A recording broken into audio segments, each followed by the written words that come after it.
So I'm making sweet potatoes. I took two, sliced them up, and I seasoned them.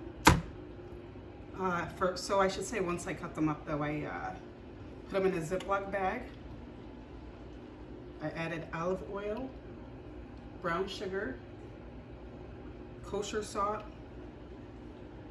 honey, paprika, onion powder,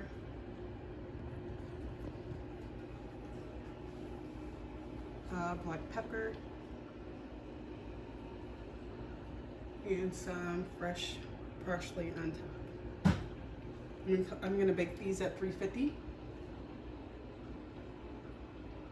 for about 45 minutes. And once they're done in the oven at 45 minutes, I'm gonna take them out.